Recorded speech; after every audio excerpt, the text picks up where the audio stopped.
تبارك الذي بيده الملك وهو على كل شيء قدير الذي خلق الموت والحياة ليبلوكم أيكم أحسن عملا وهو العزيز الغفور. Ustadz, bagaimana caranya agar kita bisa bermanfaat bagi orang-orang, bisa mengajak orang-orang ke jalan yang benar tanpa dipandang sok alim, bahkan sampai dihindari kalau ketemu dan lain sebagainya, tanpa dipandang sok alim.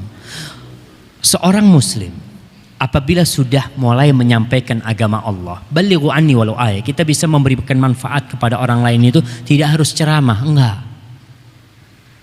Antum enggak punya ilmu, punya duit. Ya Allah, ana mau tulis nih doa yang bermanfaat buat orang.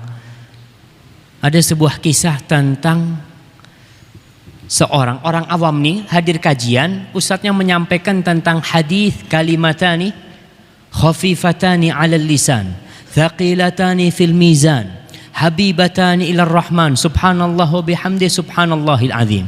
Ada dua kalimat yang ringan di lidah, berat di timbangan, dicintai oleh Allah Ar-Rahman. Apa kalimat itu? Subhanallah wa bihamdi subhanallahil azim. Coba antum baca. Subhanallah wa bihamdi subhanallahil azim. Ini orang lagi dengerin kajian, Masya Allah, bagus banget nih. Datang ke Ustaz, Ustaz tolong tuh tulisin tuh hadisnya. Ditulisin sama Ustaz, dapat orang. Kemudian di rumah dia hafalin. Subhanallah bihamdi subhanallahil kalimatani khafifatani lisan, sampai hafal. Setelah hafal dia datang. Setiap ketemu orang, Mas, di base tetangganya mau saya kasih amalan. Oh iya, siapa yang gak mau dikasih amalan? Masa mau nolak dia sama antum? Qala Rasulullah sallallahu alaihi wasallam, kalimatani khafifatani 'alal lisan, thaqilatani fil mizan, habibatani lir rahman, subhanallah wa bihamdi subhanallahil azim. Tolong sampai yang amalkan. Sudah di warung, di supermarket lagi mau bayar, Mas mau saya kasih amalan. Masa mau nolak kasirnya? Oh iya mau, lawang dia suka nawarin pulsa sama kita. Mau pulsa, mau apa? Kita tawarin sama dia nih amalan. Ditawarin nih, mau saya kasih amalan Mas. Qala Rasulullah sallallahu alaihi wasallam, kalimatani khafifatani 'alal lisan, thaqilatani fil mizan, habibatani rahman, subhanallah bihamdi subhanallahil azim. Pokoknya di mana dia berada, dia sampaikan itu karena ilmunya cuma satu. Cuma itu dia punya. Ya antum kalau punya ilmu satu jangan nyampaikan 5, rusak agama ini. Ya udah satu aja yang disampaikan. Lalu suatu hari dia pingsan.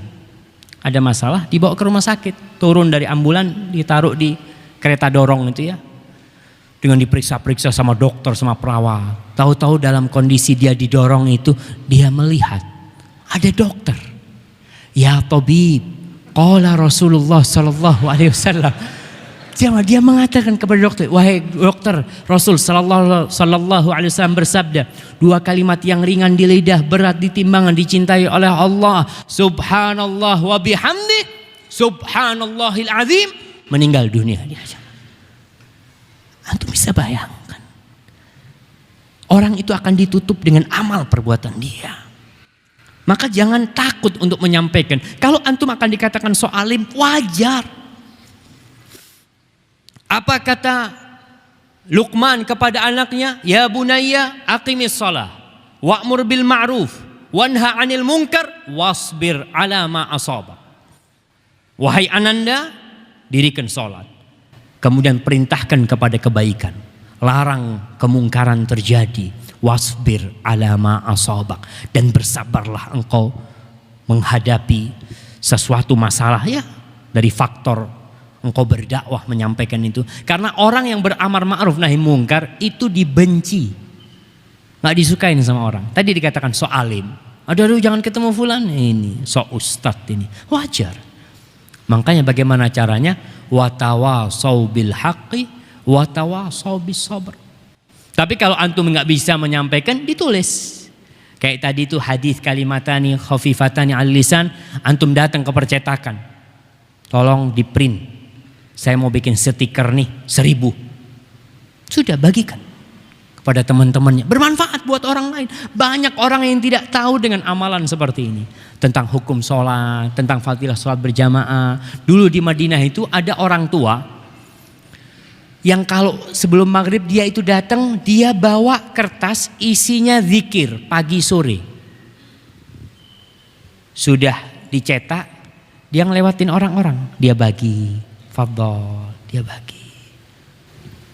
Pokoknya seperti apalah kita bisa memberikan manfaat.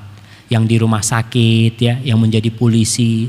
Saya ketemu seorang polisi, Masya Allah, dia ngomong, Ustaz, kata dia, kalau Kapolres itu nyuruh anak buahnya sholat zuhur ke masjid, Masya Allah, Ustaz. Itu namanya orang-orang ngelihat polisi ke masjid. Oh, di mana kita berada kita harus bisa memberikan manfaat. Yang di kepolisian berikan manfaat di sana. Yang di kedokteran, yang di rumah sakit dia berikan manfaat. Ketika seorang dokter itu selalu bertanya kepada pasiennya apa?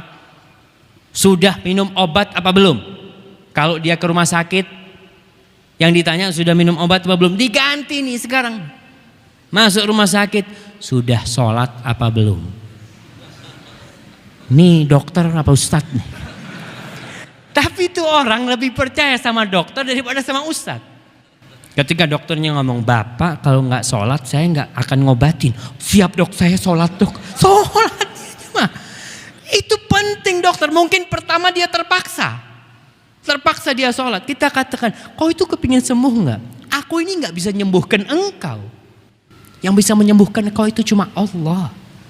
Nih obat kalau Allah mengatakan nggak bisa sembuh, nggak bisa bakalan sembuh. Maka berikan manfaat sesuai dengan kemampuan kita jamaah. Ada teman di Jakarta dulu yang jualan kebab kalau nggak salah ya, dia cerita. Dia itu pasang, yang ana paham dia mau melakukan atau sudah dia lakukan. Di kedai kebabnya, rombongnya itu, apa rombong itu bahasa Indonesianya? Gerobak. Nah, gerobaknya itu dia pasang layar TV. Kemudian dikasih kajian-kajian pendek, kajian-kajian yang YouFit nih, dia pasang. Sambil dia potongin daging, orang kan nunggu. Orang nunggu itu paling bosen. Maka ketika dikasih gitu dia nonton gitu kan. Sampai udah selesai tuh kebabnya dia masih nonton gitu kan. Mas udah selesai mas, Masya Allah. Kemudian di rumah sakit nih. Di rumah sakit tempat-tempat nunggu biasanya. Orang itu kalau nunggu dokter nomor 20 ya, nomor 15 antriannya. Apa yang ada di situ dia baca. Kalau ada bungkusnya kacang, koran bungkusnya kacang, koran tahun 95. Dia akan ambil, dia baca. Kenapa? Untuk menghilangkan kejenuhan. Gimana kalau kita bikin perpustakaan yang ditempel di tembok-tembok? Masya Allah. Manfaat jamaah. Pokoknya apa sajalah. Supaya kita jadi pahlawan di dunia dan di akhirat.